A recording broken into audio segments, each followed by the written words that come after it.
Are you ready to take your business to the next level? Every day there are countless books and articles that are published offering the key on how to make your business a success. It's easy to feel overwhelmed trying to keep up and run your business. That's why Deb Creer created the Business Power Hour. Keep up on the latest trends, best practices, and techniques for how to make your business a success. Let the Business Power Hour do the heavy work for you.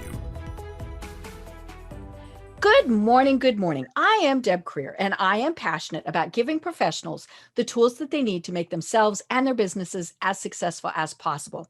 And we're going to have so much fun today with our discussion, even though we're going to be talking about something that is very heavy, very serious. We're going to be talking about how to deal with crisis, how to deal with chaos, how to deal with what the heck is going on now type of things. So, please join me in welcoming Gina Osborn to our program today. Welcome, Gina. Thank you, Deb. Great. Well, there is not anyone who is more qualified to talk about this. So let me tell everyone a little bit about you. So Gina Osborn is an expert in navigating chaos, crisis, and change. Having responded to a catastrophic terrorist attacks and cyber hacks as an FBI special agent and executive, and chasing Cold War spies in the Army, Gina knows that crises can be managed, chaos can be controlled, and change is inevitable. Gina serves through speaking, coaching, and hosting executive roundtables, VIP days, and masterminds. She provides tools and techniques for CEOs, entrepreneurs, and small business owners to lead effectively during a crisis, eliminate chaos before it turns into conflict, and navigate change to create seamless transitions. So again, Gina, welcome. Thank you so much. I'm so happy to be here. Great. Well, first and foremost, thank you so much for your service, both in the Army and with the FBI. Thank you so much for that. My pleasure. Now, you say you have retired from the FBI, which I don't know how, because you're like 12. Yes. But tell us how it is that you got to where you are today, and really how you discovered that this is your passion in life. Well, I grew up in Orange County, California. Okay. And I always dreamed of being an international woman of intrigue. I wanted to work with the CIA. I was fascinated with the Cold War. Anything that happened with the CIA, the KGB, I just consumed. And so I knew that I needed two things to work for the CIA. I needed a sense of adventure, and I needed a 4-year degree. So I definitely had this sense of adventure. I needed the 4-year degree. And in my second year of college, I had run out of money, and a young man came up and sat next to me and started telling me about the Army's counterintelligence program. I can live overseas and chase spies. I mean, it was a total Private Benjamin moment for those who remember that movie. And that pretty much started everything. The next day I went down and I enlisted in the Army, and I spent 6 years chasing spies overseas as a counterintelligence agent during the end of the Cold War. Cool. And then from there, you transitioned into the FBI. I did. In 1996, I went into the FBI and I worked everything from Asian organized crime in the Little Saigon district of Orange County. I worked terrorism, of course, after 9/11 happened. I went back to our headquarters to be on our inspection staff, and I spent the last 11 years of my FBI career as an executive in charge of cyber and computer forensics for FBI Los Angeles. Wow. And I'm one of those nerds too. I love that. We discovered the Americans program and so of course now I'm like, are my neighbors KGB? But yeah, I mean, to me, it really does fascinate also. It's something that I think is so interesting, but more importantly, it's something that is incredibly important. Businesses go through crisis all the time. We go through personal crisis all the time. There's chaos. There are all of these things. And usually it's not something at the level of a September 11th, a pandemic, all of these things. And, but that doesn't mean it's not as important and not as destructive to a business. So talk to us a little bit about that. So that's why I went into coaching, because I have a passion for helping people resolve those issues, because when a crisis comes up, when chaos seeps in, it does seem like it's as big as 9/11, or it's as big as some other major attack. So in transitioning, I take the skills that I learned from responding to those types of things, and I work with my clients to really start with, let's get rid of the chaos. And that's where we start, and we go on from there to pretty much get it all into a box, and people can move forward with that. Right. You know, and at its essence, it really is about planning, because things are going to happen. You know, so it is about having planned the steps. What do you do? I mean, what happens if, say, your sprinkler system goes off? You know, where's your offsite storage of your data? All of those various things. And again, it's simple things. I mean, what happens if you're living somewhere where it snows, or you have a hurricane and you can't get to your office, you know, and those are the type of crises that are going to affect a business on a fairly regular basis. Well, it's important when something like that happens is to set priorities. Okay. I was in charge of cyber and computer forensics when the Sony attack happened. And that was when North Korea, back in 2014, did a cyber attack against Sony Pictures Entertainment. So at that time, I mean, talk about a catastrophic attack, but even if you're not dealing with a catastrophic attack, setting priorities is the first thing that you need to do. And those priorities are going to come in handy, and they're going to keep you from feeling like you're in a holding pattern. They're going to project you forward. And by having your priorities, you can set everything aside. If resilience for your company is the number one priority, then what's going on in the outskirts of that, then that needs to be set aside. You need to stick to your priorities until you resolve the issue. Right. And it's funny because when we start thinking about it, the priorities are different a lot of times than what we thought. You know, I mentioned in our pre-chat that long ago, I worked for ING and in their Denver location, and I was in charge of the crisis management team. And one of the things we did was go through and determine, you know, what would happen if we had a crisis. And that was because I was there on September 11th. So this was a company-wide mandate. And one of the priorities that we discovered, there were two that just surprised the heck out of us.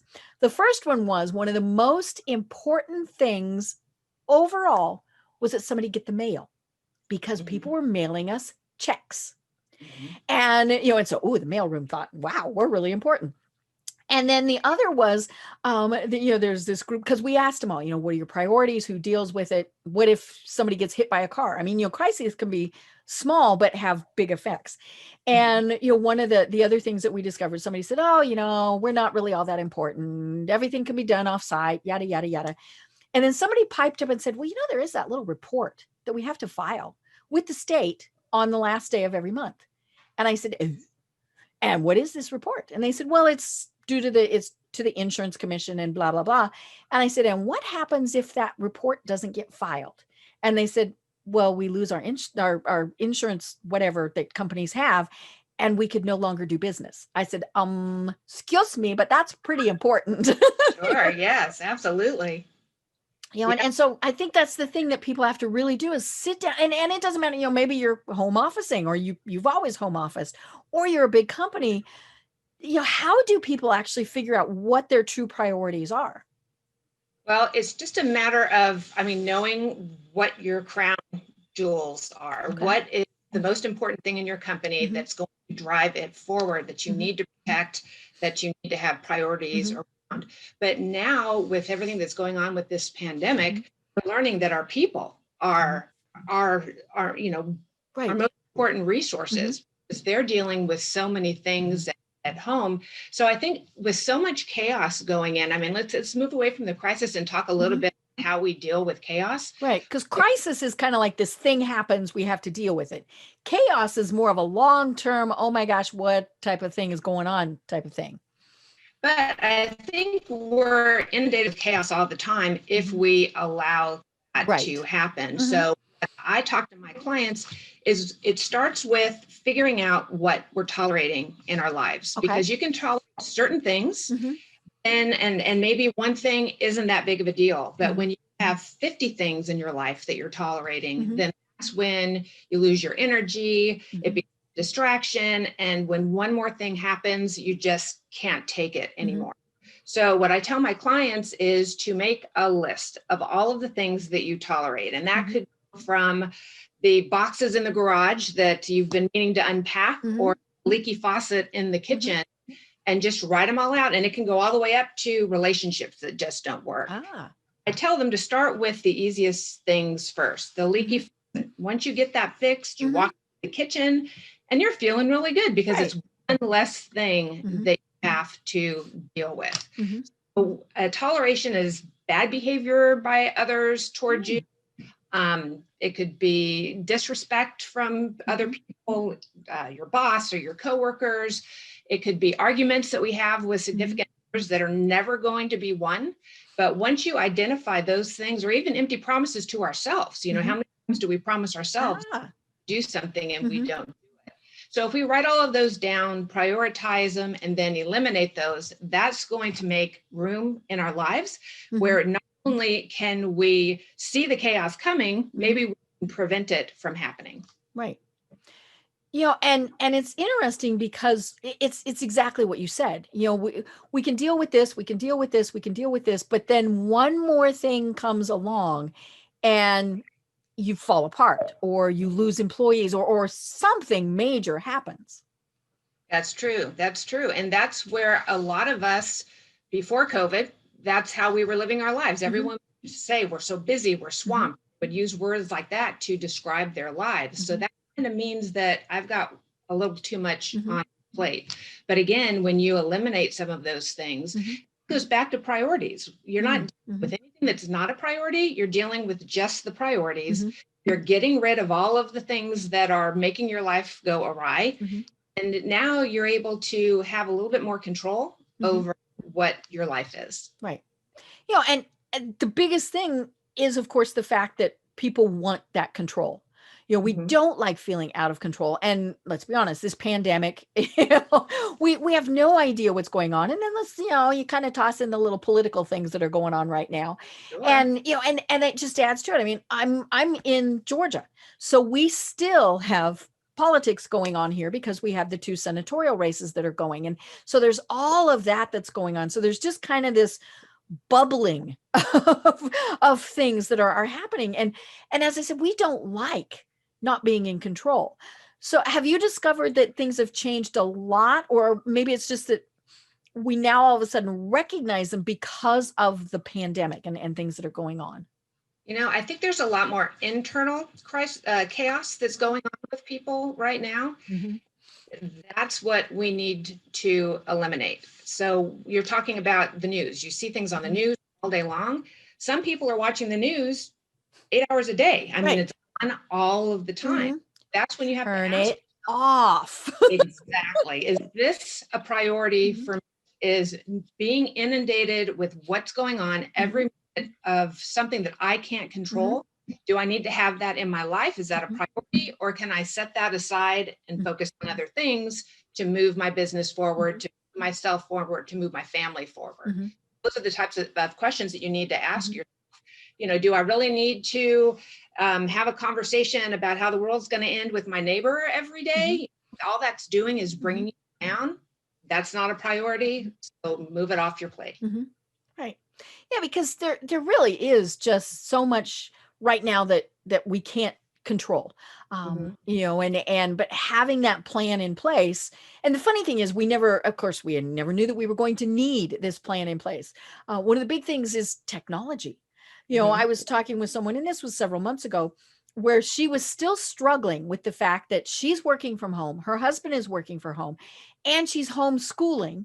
So things as simple as they didn't have laptops they didn't have enough they didn't have enough bandwidth on their routers. Now, it's not that we all need to rush out and buy all those things, but could we, if we had to? And all of those, I mean, that was one of the things that I, dealt with at the, as the crisis communication person, or the crisis coordinator. I had this secret little credit card that had a very big limit on it. And one of the things was if I had to all of a sudden buy X number of computers so that we could still be functioning, and so just things like that you can kind of plan for, but hope you never need. It's kind of like having insurance. You have it in case you need it, but you hope you never do. Yes, absolutely. Well, now is the time to sort of pare down our lives and again, look at what is the most important thing. Being in the military, going through basic training, it was amazing to me how little I needed to survive. Right. And how much you think that you need so much more in order to thrive. And you really don't. So focus on the things that you can fix. Be resourceful, call for backup. I always tell people to call for backup, go into your network. Is there a neighbor that maybe you can use their Wi-Fi, or, are there different things that you can do? Just call on your community to help you when you need the help. But again, it's all about figuring out what it is that's the most important thing for you. Right. And the funny thing is, sometimes those are things that you never would have expected. I've been talking with people recently about the fact that they put it on their calendar, downtime. I have a good friend who does podcasting also, Brian Basilico, and 3 times a day he has on his schedule, walk the dog. Now, we all kind of laugh at that. And he said, nothing gets scheduled over those times. It's not that he can go, okay, well, we're just going to put the dog outside. No, he goes for those walks. Now he's listening to podcasts, he's doing whatever, but unless it is a true emergency, he does not schedule over that time and he takes it. Now, granted, he has the dog that's saying, hello, I have to go out. But, I know friends who have also, twice a day, they've put on their schedule a 20-minute walk. All of these things. And part of that is exactly what you should get away from those screens, get away from that distraction, all of those things. And I think that has become one of the things that is a priority for people, is to get away. Yes. And that was when I worked at the FBI as an executive. I found myself resolving everybody else's issues and problems. Then my work wasn't getting done. Right. So you're absolutely right. Your friend is very wise. That's when you have to, okay, I've got this big project coming up. I need to put it on my schedule, time to work on that project. And that's going to eliminate chaos from your life, because you're not going to have those deadlines that come up. Then you have 20 minutes to get it done, and it's not the work product that you're known for. Right. And people are discovering that, especially if you used to be in an office, other people really controlled your schedule to some degree. And now we're responsible for it. We have to, and which is, it's kind of cool. We're really in control now, but it does mean that we have to do it. We can no longer rely on thinking, oh, well, Bob's going to stop by here at about 1 every day and interrupt me. Bob's not, Bob's at Bob's house now. Yeah. And, and sometimes when we have so much time and we are in charge of our universe, sometimes you just have to, you lose sight of what you accomplish in a day. So a suggestion is to write down some of the things that you accomplish every day. So you at least know that it's something that I'm doing, I'm moving forward, I'm not in a holding pattern. I think that's what makes people feel depressed and out of control, is when they feel like they're not moving forward. Right. Yeah. And it's very hard, obviously, to be managing people in this situation. Especially when you had no forewarning that it was going to happen. I remember it was like, okay, we're probably going to send people home for 2 weeks.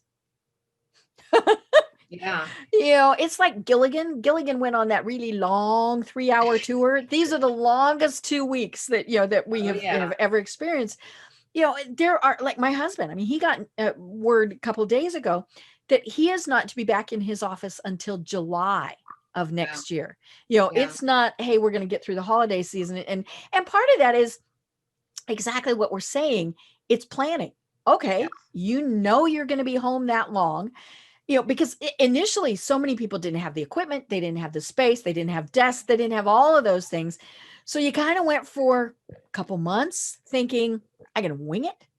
And now it's like, oh, can't do that. I really do have to have a desk. I need to, I can't keep using my friend's, Wi-Fi. I need to do all of these things.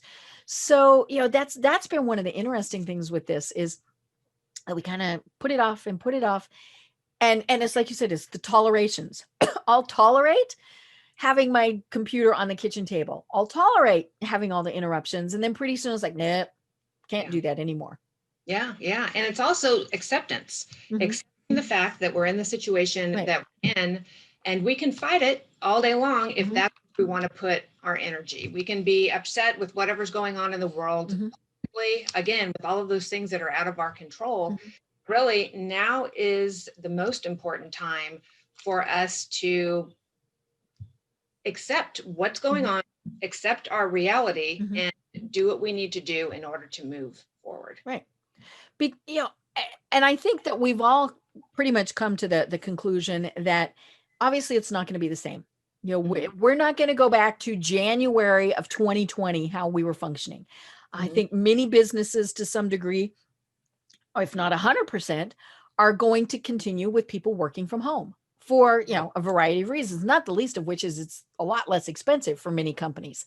Mhm. But and it might be a hybrid. They might you might go in every other day, or we go in for meetings, all of these various things. And so now is the time again to really eliminate that chaos, to set your priorities, to eliminate the tolerations, because this is what it's going to be like going forward, at least for 6 months more. I mean, I've been saying 6 months more for a long time now. Sure. Well, there's two more ways that you can do that to Mhm. eliminate the chaos from your life. Okay. Creating boundaries is Okay. really important. So Mhm. creating boundaries with yourself and putting yourself on the schedule. And like Mhm. you're saying, okay, I'm walking the dog 3 times. I'm doing this. Mhm. I'm doing that. Because when we create boundaries and we teach people how we want to be treated, Mhm. especially now when things are so up in the air and Mhm. so unstable, I think that is what's so important, especially for CEOs, small business owners, entrepreneurs, is to recognize their workforce and the instability that they're Mhm. dealing with all of the time. So by creating boundaries and creating ground rules, we understand what we're supposed to be doing. We create a safe and comfortable environment for everybody. And then that sort of creates some breathing room when chaos seeps Mhm. in. And the other one, which is a big ticket item, Deb, is to stop taking things personally. Mm. So I don't know if you know a lot of people who take things personally.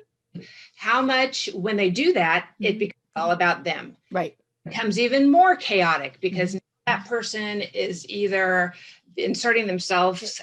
Oh, those stories we tell ourselves. Oh, yes, yes, Mhm. exactly. They're either inserting themselves into the spotlight as a victim Mhm. or unnecessary hero. Mhm. So it's so important for us to sort of compartmentalize Mhm. and not take these things personally. I Mhm. know it's very hard. In fact, on my podcast, I've got a true crime podcast called The Crime. I have to listen to it. Mhm. Oh, yes. And I interviewed the former sheriff of Orange County, Mhm. Sandra Hutchins. So Sheriff Hutchins had been in law enforcement for 40 years at the Mhm. time of the interview. She is calm, cool, and collected Mhm. all of the time. She's had to respond to shootings and jailbreaks and so many different things. And so we asked her the question, do you take things personally? Right. And she said yes. And we sort of laughed because she was Right. the last person that we thought would take things personally. But what she said was, but I put it into a box and I set it aside until I finish what I'm doing, until I get through the issue or the crisis or the problem. Mhm. I can look at it later. But Mhm. if we're in chaos, if we're in crisis, if we're in the middle of all of this change, taking things personally is only is one of the worst things that you can possibly do, because again, it makes it all about you and not about getting through the issue you're trying to get Right. through. Yeah, and we do start making up these stories and telling them to ourselves. And you send an email to somebody and they don't reply. Mhm. How many stories do we come up with based on that? When the truth is probably almost never exactly what the story was that we came up with. Exactly. It's because we come up with they hate us, they don't want all of the negative type of things, as opposed to what if their internet's down? Yeah. Or Yeah. maybe they're on vacation, maybe Yes. all of these various things. And yeah, those stories that we start telling ourselves. But it's we've been doing that since we were little bitty kids. Yeah. Mom doesn't like me because, or Susie's not my best friend anymore because. And it's almost never what we were thinking it was. Right. And when we're doing this in such an unstable time, all it does is make things worse. All it does is magnify things to the nth degree. So if we catch ourselves taking something personally, we need to ask ourselves, is this really something that person wake up this morning and decide that they were just not going to read my email today? Right. Whatever the case may be. And, 9 out of 10 times, it's probably, not intentional what offended us. Yeah, taking things personally, especially right now, we have a lot of negativity coming at us. We don't need to have that negativity coming from ourselves, because all that's going to do is put us under. Right. And it still exists. I mean, we're not going to, and there are times where we need to figure it out, okay, well, Gina didn't respond to the 49 emails that I sent. Oh, she prefers that I communicate via text. Right. I mean, some of those things are just that simple that, it kind of like whacks us upside of the head. But that comes back to it too, is it wasn't that you didn't hate me or that you did hate me. It was that you don't do email. And that's, that communication, especially now, is absolutely critical with team members, with everybody that you're dealing with. Yes. And go to your priorities list. If that person who's not responding to your email isn't on your priority list, then forget about it. Right. Focus on your priorities. Right. And I love talking about boundaries, because I discovered, I've been in, I have my own business for over 20 years, and, working from home for the most part. And boundaries was one of the things that I figured out really quickly, that, I had to tell my clients my working hours are X to X, because of course their big thing was, well, you work from home, therefore you're available 24/7. Which, I mean, I'm not saying I don't check emails at 10:30 at night or on a Saturday or all of those things, but I learned not to respond, because then they'd expect it, because that was setting my own boundaries. Right. Sure. But, it was just telling you. And then of course the big thing was, I would tell them, yes, I am home 24/7.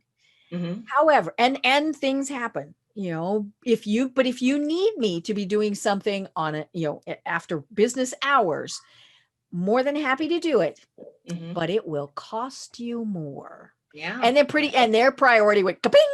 Yeah. Isn't that true? Isn't that true? It's so important. I mean, like you're saying, to teach people how to treat us. I worked 28 years in a male-dominated field. Oh, a very male-dominated field. Exactly. And, whenever somebody would cross that line, I would always just take them aside. And communication is, conflict resolution. The key to conflict resolution is communication. Sometimes you have to have those uncomfortable conversations, but really, when you think about how much time and effort it takes to, like you were talking about with the email, get down to the bottom, they're not responding to an email, versus just calling them up on the phone and say, hey, did you get that email? That takes away sleepless nights. That takes away limiting beliefs in ourselves. So yeah, that's why, you're absolutely right. Teaching people how to treat us and work with us is so important. Right. And especially when all of a sudden you're home. Great example. My husband, he has been in an office the whole time we have been married. He goes, he almost never, ever works from home. Usually the only time would be if it was weather related. Right. Yeah. And so that's very rare. Even when we lived in Colorado, he just was always going in. So March 13th comes around and he's now here. And so we had to set boundaries, to say, okay, this is the time period when I work, or I'd like to take a walk at 3. Do you want to take a walk at 3 with me? But, so many people, they weren't used to working from home and, having other people there. It's some of which were, little bitty people who needed, a totally different level.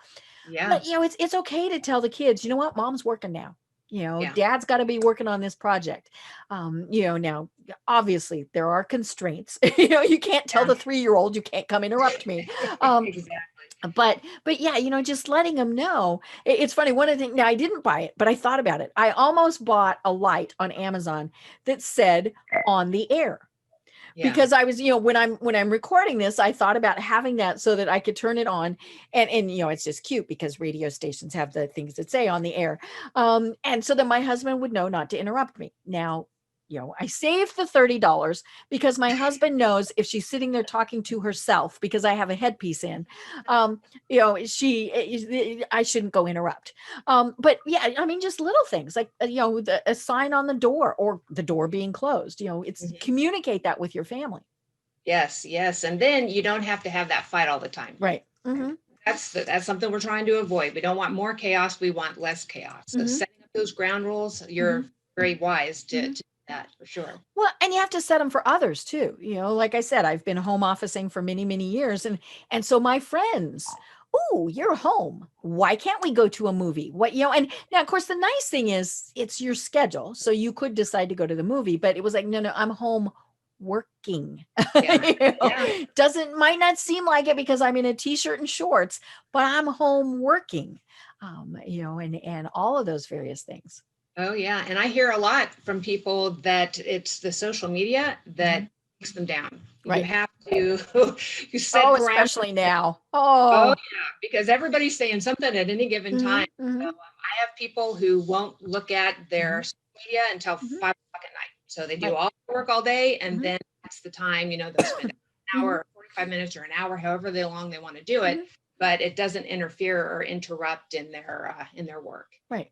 And that comes back to those priorities. The world will not end on Facebook, if you don't see every single post.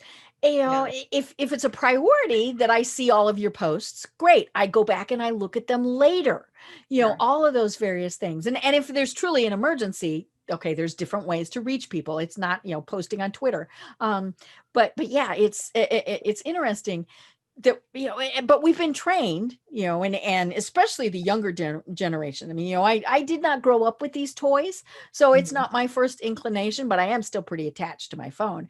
Sure. But yeah, to turn them off. My mom, she's a great example of this. She's 88, lives alone independently, and was a news channel junkie. Had it on all the time. And of course my biggest issue with that is there's only about 5 things that they're talking about. They just repeat it all the time. It's like, okay, if you didn't catch it the first 2 times, it's not changing. But, and it was several months ago that she finally, kind of came to the realization that this was not good. So she watches, the news thing until about 9 a.m.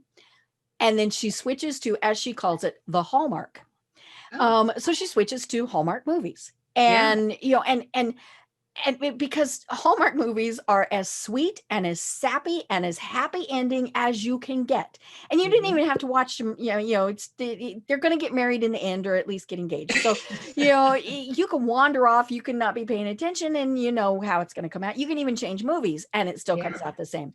But she herself noticed the difference in how she felt. But more importantly, we all noticed that, there was definitely a shift in what she was thinking. And so, you might not, change channels, but music, all of these, but obviously music can change your mood too. So it's okay to turn it on. Now, my husband needs silence. I need noise, which is why I'm on the second floor and he's in the basement. But it's finding those things so that we're kind of eliminating that chaos part of our world. Yep, that's very wise. That's very wise. And I think you're in a better mood when you don't have to engage so much in what's happening around it. Not in your conversations, not in your phone conversations, your Zoom conversations, on the news. If you write in a journal, I mean, somewhere you have to have a break from all of the things that are going on that you can't control. Right. But what about the flip side of that? The people who, we're in our spare bedroom, our kitchen table, our wherever, and we're not having contact with people. And we see that, and more. I mean, I think this is going to become an issue. The levels of depression that are rising because people aren't having those conversations. So how do you take that into account now? You have to be part of the world in some way, shape, or form. You have to give back. I recommend that call somebody once a day, see somebody on Zoom once a day, just have some form of contact. Because once we do get to that level of depression, then it's so hard to dig our way out of it. So it's important to maintain contact, maintain relationships. Again, go out for the walk and see the sun or the snow wherever it is that you are, because it's amazing how much more free you are when you're outdoors, or when you're looking out a window, or you're just having some sort of deviation from the norm that's going on in life. And it's so important that if you are having these depression issues, it's so important to get help, because it is a real thing. Right. And certainly there is it's very real, and there's no shame in it. And depending on your insurance, it might be covered on your insurance, but it could just be that you go and you talk to your minister or whoever, or like we said, you walk the dog. I mean, you get outside, and we need that. We need that vitamin D, all of those various things. But as the employer, we need to encourage people to do that too. And I've talked with people who they're having to learn how to deal with their employees very differently, and picking up on, maybe they're Zooming with them once a day. And so they're picking up on things like, this is somebody who's normally very impeccably dressed, or at least, hair combed, clean shirt on, things like that. And now, they're not shaving. They might not be clean. And you're getting that from, the chest up. Sure. Or maybe behind them, it's chaos, things like that. And so the manager, the employee owner, wherever, they're figuring out, oh, this person might have a problem. And so they're helping with that also. Yeah, that's it. It's important to watch your people, because this is a time where domestic violence is up, child abuse is up. Just there's so much chaos that is created at home. We have to, as employers, as entrepreneurs, as we have to be more hands-on. We have to be more collaborative. We have to be more compassionate and show more empathy, because everyone is in such a difficult time. But if you can, and you have the time, go out and help others. Whether it's making masks or I work with the Girl Scouts, and that really fills my life. I'm on the board of directors for the Girl Scouts in Orange County, and just seeing the girls on Zoom and the amazing things that they do and the great ideas, that really me up. So people can go out and find something that's going to fill their souls in that way. Right. And keep tabs on your friends too. I do a thing. I started it back in March as a Zoom kind of online networking thing. And it really was just to see other people, and it has evolved into, we have an educational component so that, you can justify spending an hour on this call and, and all of these things. And we have so much fun. So many people have said, oh my gosh, this really is great. It's good for my mental health, all these things. But we realized when we had our last one that there was one of our people that we hadn't seen in a while. And so I sent her a message last night and I said, how you doing? We miss you. And she's been going through a lot of rough times, so it was, then it was, okay, what can I do? Even though we're many states apart, what needs to happen? So it is just reaching out to people, and whether it's Zoom, whether it's email, whatever you're doing, if you haven't heard from somebody in a while, it's okay to say, how you doing? Yeah, just to help out. It makes you feel so much better by helping others. Right. Because it's a very scary time, and there's so much uncertainty. We have no idea, we're pretty sure what's going to happen with the election, but who knows? But more importantly, we don't know, when we'll be able to kind of socialize some more. I was thinking, somebody the other day posted on Facebook, what are you doing for Thanksgiving? And I said, well, nothing. That's not normal. All these various things. So reach out to people. I love that Zoom they announced this yesterday that, by the time this airs, Thanksgiving will have taken place, but Zoom announced that for Thanksgiving, for that day, there's no time limit on Zooms. Oh, So you that's can just great. turn it on and leave it on all day. But which I'm thinking that could cause a lot of problems. Especially on At the same, Thanksgiving. you can say, hey, grandma, join us for the day. And there's, Yeah. grandma's set up now, grandma will wander off, all those various things. But yeah, it's just ways to reach out to people. Yeah. Well, I'm inspired when I see so many people be so creative in how they're doing that. Right. They have a routine happy hour every week. Mhm. They get to see each other, like you were saying, meet with a group of people.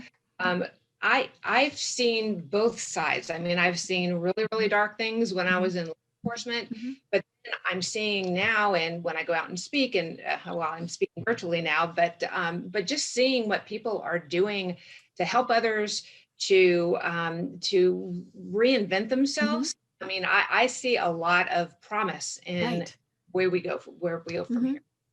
Yeah, and I mean, that's definitely been one of the benefits is we are seeing different ways, and companies are obviously finding different things that they can do. It's horrible and awful that so many people have lost jobs, that so many companies have folded. But when we see other companies that have gone, ooh, let's do this instead, it's like, holy schmoly. And yeah, things that 8 months ago you never would have thought you would have been doing, now it's maybe something that you do forever. Right, exactly. And maybe that was better than they ever could have imagined. Their business is thriving as a result of doing something different. And that's what we have to do, is look for those opportunities.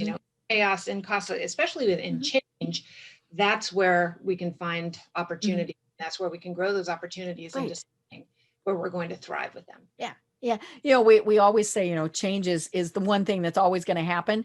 But yeah, it's really happening now. And you just got to embrace it. But it has been fun to see again, how your friends are changing. Like you said, they're volunteering. They're going for walks every day with their kids. I mean, it's something just as simple as, there was the thing several months ago where everybody decided they were going to bake. And I fell into that. I was going to bake. And do you think I could find yeast? No. And so that's been kind of fun too, is to see how people really are adapting to this and going, okay. Yeah, when this first happened, I received a card on my door from a teenager who lives up my street. And she was offering free services to go get people groceries. So that warmed my heart to see that generation just saying, what can I do to help? Because we're all in this together. And if we really dissect everything that has happened to us over the last 8 or 9 months, we're all going through it together. And hopefully as we heal, we're going to be stronger than we ever were before. Yeah, I always feel bad when I see, and I spend quite a bit of time on Facebook, but that is part of what I do for a living. But I feel bad when I see people posting how awful it is. And again, there have been many things that are not good. I mean, certainly loss of life, and serious illness, loss of business, all of those things. I mean, those are bad, but there have also been so many good stories that have come out of it. And I think that's, that is one of the things that people, and it's, maybe that's part of that setting priorities. It's like, okay, I'm going to stop looking at this bad stuff because my priority is to be happy. Yeah. And that all comes from having gratitude, because there are people who are far worse off than we are. So, I mean, we really have to have gratitude for what we have. And that goes back to, what do we need to thrive? What do we need to survive, and what do we need to thrive? And I'll bet it's a lot less than you actually thought it was. Right. Yeah. And good and bad. I mean, like I have not been to an in-person business meeting since February. I miss seeing those people. I miss getting together. I miss those programs, but I've expanded my network to be people around the world, and that's who I'm meeting with now. So you do have those give and takes. Yes, absolutely. And how positive is that? That's something that you may never have done in a normal world, but now you have that international because you've done what you've done. Right. Okay, Gina, I have to admit, when I look at your podcast and it's, the true crime podcast, Yes. I'm curious, and I'm sure nobody ever asked you this, right? What have been some of the things that have just really, struck you when you study some of these things? I hate to say what's been your favorite crime because that doesn't sound right. But to me, it's just very interesting to really delve into some of this because, I watch Law and Order. I watch, all of those various things. Now I have learned, I mean, this kind of goes back to exactly what we were saying, not past a certain point in time at night, because then I have bad dreams about it. Oh. But yeah, I love all of this stuff. So, tell us a little bit more about some of those. Sure. So I am a storyteller, and I do that in my speaking, and I just love to share my stories, and I love to hear other people's stories in law enforcement. So I started Behind the Crime Scene, a true crime podcast, and what it is we talk about notorious cases that sometimes you've heard of, sometimes you haven't heard of, notorious cases, and we talk to the investigators and the prosecutors and the responders who responded to those cases to find out how those cases actually impacted them. So really it's human law enforcement, and you get sort of the behind the scenes look at how these famous cases were prosecuted or how famous cases were handled. And so I just did a 3-part series on the Aurora, Colorado movie theater massacre. Oh yeah. I had just moved here. I mean, like those happened in June. We moved here in May. Yes. And I had the chief of police at the time and the FBI special agent in charge at the time. He was in charge of the Denver office, and just talking about, when it happened, what happened after. And what was fascinating that I didn't remember from when it happened is that the shooter actually booby trapped his apartment. Yeah. I remember that. Yeah. Yeah. The FBI special agent in charge talked about how they responded to, getting everything so it was safe in the apartments. The entire apartment complex didn't blow up. And the one thing that I didn't know as well was that he had planned to booby trap, put explosives at the hospitals. So when the victims went to the hospitals, and law enforcement would have gotten injured as a result of that, as well as the first responders and the healthcare professionals. So really fascinating cases. We talk about serial killers, the BTK, if you remember BTK. The FBI supervisory special agent that I had on the show, when he was a little boy, he grew up I think it was in Kansas City. And when he was 10 years old, he used to go outside with his cousins with a flashlight underneath their, chins, and he would talk about BTK is going to come and get us. And then 20 or some years later, they started, he was part of the task force that actually arrested him. So we've got some really interesting cases. Right. And from the aspects of the people who deal with it, it's, I'm sure, especially when you have the things that are large like that, it does have a lasting effect on them, good and bad. But I would imagine the unsolved things, are the ones that kind of eat at them, but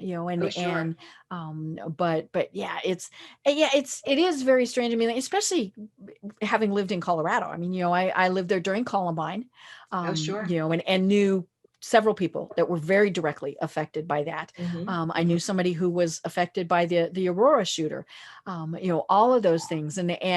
But it's just, to me, that human psyche to do that. I mean, that to me is in many ways, especially when, they say, well, he was such a normal boy. And it's like, he wasn't. Well, we wound up having, on the O.J. Simpson case, we had Marshall Clark's boss, Bill Hodgman. He was one of the lead prosecutors on that case. And he came on the show to talk about what haunted him about the O.J. Simpson case. And really, when you look at that case, it wasn't about O.J. It started with domestic violence. Right. And, that's how the whole thing started. And it wound up, becoming what it was based on what he did, if that's what you believe. And I believe that.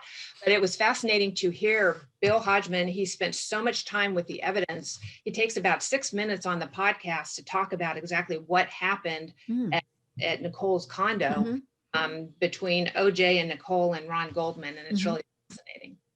Yeah. And all of those things. And Fortunately, unfortunately, we now hear more about the details Mhm. because of social media, and things Sure. like that, which is, and actually I'm going to say unfortunately, because we have so many people who don't have the full story, who are Mhm. posting on social media, um, sharing this information. And clearly from the law enforcement perspective, they can't tell everything, Sure. for a variety of reasons, and so that's where it gets kind of bizarre, is, just the fact that, they might know, they might know who done it, but they can't be telling who done it because they're developing the case. And so then, family gets upset, they post on Facebook, all of these various things. So, it's my hat is off to law enforcement because of everything that they have to deal with right now. Yeah, there is a lot going on, and they're continuing to deal with it every Mhm. single military day. Right. I was in the FBI when 9/11 happened, Mhm. and just seeing the shift that Mhm. we make to go from Oh yeah, an investigative overnight. agency to an intelligence Mhm. agency, it was absolutely fascinating to see Mhm. that, to be a part of that. Mhm. But they're out there every day on Mhm. the streets risking their lives Mhm. for security. So we Right, have to right. thank them for that. And then you toss in COVID now, and that makes things so complicated. But it is such a very bizarre world. What I didn't share with you is many years ago I worked for Hughes Aircraft, Mhm. and in their scary world, and I could not tell anybody who I worked for. And I remember looking at them and saying, but there's a 10-foot sign in front of the building. I mean, it just, was like, I'm very confused by this. But, Yeah. and just the things that we were doing back then, and this would have been 30 some years ago, Mhm. and so that was, that the Cold War. I mean, all of those various things. But some of the things, even then, the technology, one of the things that I just, this was one of these. So the building had no windows, Mhm. surveillance and things like that. But and it's out in the middle of nowhere. And somebody figured out, hey, there's all these people who are in this big office building and can't see their cars during the day.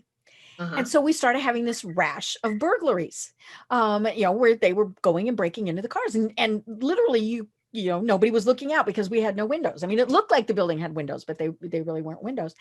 And so, this is where it helped to kind of work for one of those companies, because the division I worked for was space and communications, which are satellites.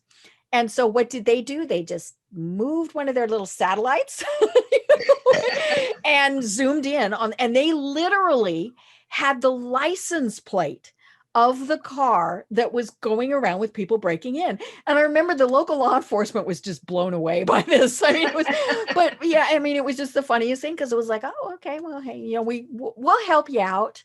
And they Oh, did. yeah. They zoomed in. But yeah, I mean, it was one of those things that was just very bizarre that we were Oh, able to yeah. do that.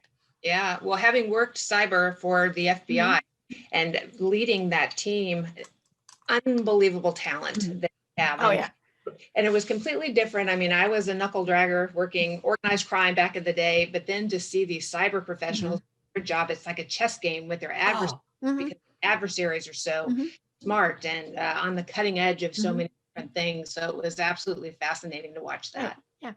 Yeah. Hackers just are, total different breed. And, and of course, I'm like most people, we look at this and it's like, well, couldn't they be doing good with that? But it is one of those things that, I mean, in many cases, it's just they're that smart. They want to see what they can do.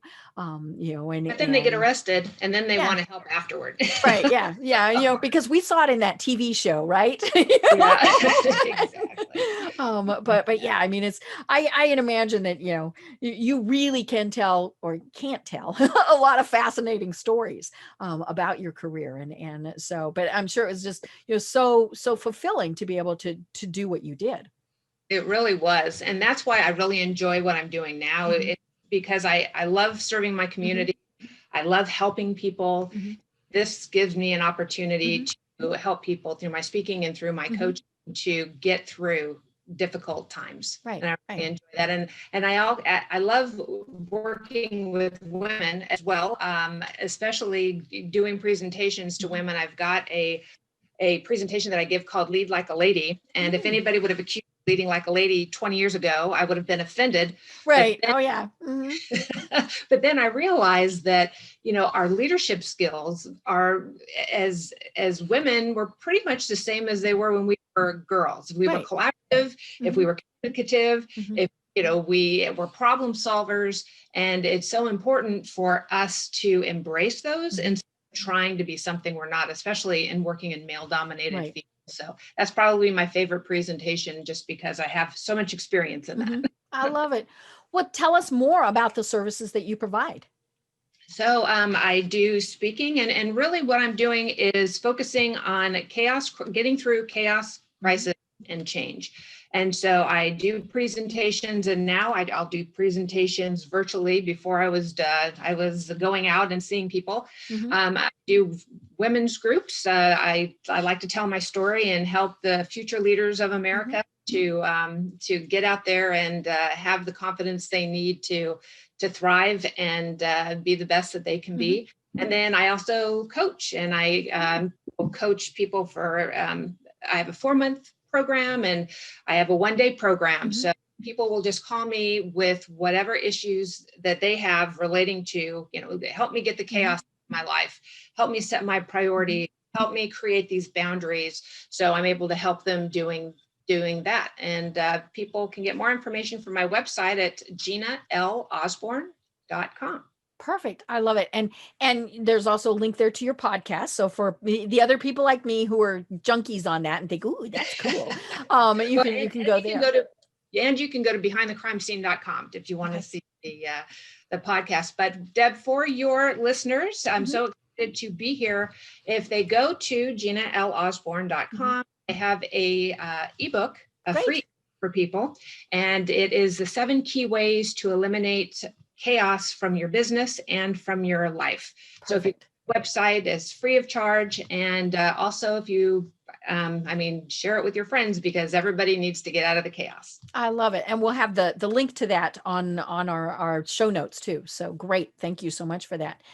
Well, this really has been fascinating, and we could go on talking about this forever, because I tell people, I geek out about this, but it's unfortunately, it's something that we need, but it's because this always happens. You don't have to have a pandemic. You don't have to have a September 11th to have chaos, to have crises, to have all of these things to have change going on. So that's where it's great that someone can work with you to deal with that. Yes, absolutely. If you need help, please get help in any way, shape, or form that you need it, because now is the time not to be going this alone. Perfect. I love it. Well, normally I ask for final thoughts. That was a perfect final thought. All right. Reach out to people, whether it's Gina, or someone else. And obviously it depends on what type of help you need, but don't hesitate to do that, folks. You're not in this alone. Yes, absolutely. Well said, Deb. Perfect. And we don't want people to lose their businesses because of it. So, that's the other thing is, right now we need help more than ever because things are so chaotic. Yes, absolutely. I 100% agree. Perfect. I love it. Well, I've been having an absolutely delightful conversation with Gina, Gina Osborn. She can be found at GinaLOsborn.com, and Osborne does not have an E on it. So it's Osborn.com. And, until next time, and we definitely have to have you on again, because this is not going to end. We're always going to be dealing with this. So we need to continue talking about this. So that'll be fun. But I'm Deb Creer. I've been having a great time talking with Gina Osborn. And until next time, everyone have a great day.